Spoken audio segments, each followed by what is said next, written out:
जाति जनगणना को हम यहां पास करके दिखाएंगे। सरकार देश और समाज के सर्वांगीण हितों और मूल्यों के लिए प्रतिबद्ध है। सबका साथ सबका विकास इस सरकार की सैद्धांतिक और दार्शनिक मत रहा है। हम टाइमलाइन चाहते हैं, हम जानना चाहते हैं ये कब तक होगा। आज हम लोगों की जीत हुई है, हमारे पुरखों की जीत हुई है, लालू जी की जीत हुई है, समाजवाद की जीत हुई है।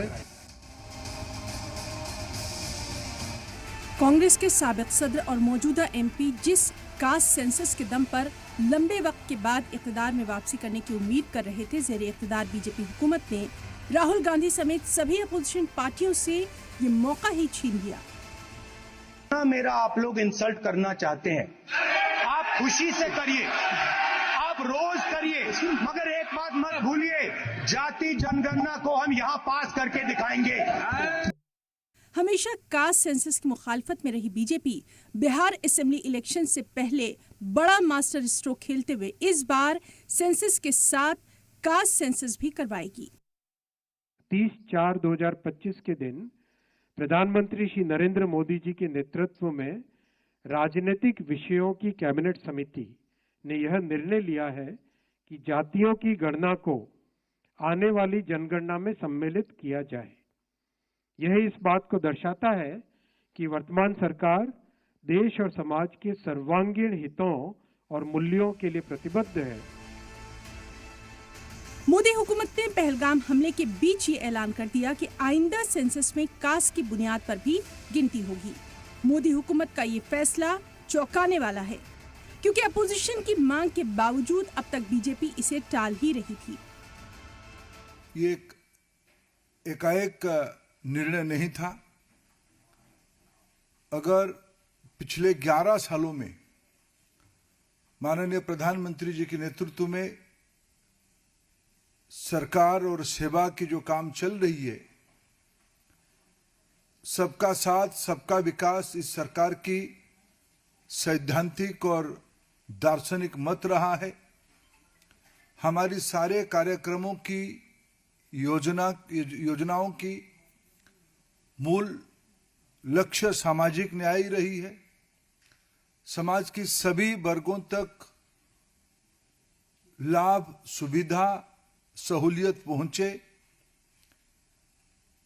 वैज्ञानिक तरीके से पहुंचे, यह हमारी उद्देश्य रहा है। हुकूमत की जानिब से कास्ट सेंसस के ऐलान के बाद राहुल गांधी ने सपोर्ट करते हुए इसकी डेडलाइन तय करने की भी मांग कर दी। हम टाइमलाइन चाहते हैं, हम जानना चाहते हैं ये कब तक होगा, और ये एक पहला कदम है। तेलंगाना एक मॉडल बना है कास्ट सेंसस के लिए, और वो ब्लूप्रिंट बन सकती है। और कास्ट सेंसस को डिजाइन करने में हमारा पूरा सरकार को ऑफर है, पूरा समर्थन है कि हम डिजाइन करेंगे, क्योंकि डिजाइन बहुत जरूरी है। बिहार में इस साल के आखिर में असेंबली इलेक्शन होना है। कास्ट सेंसस चुनाव में बड़ा मुद्दा रहा है।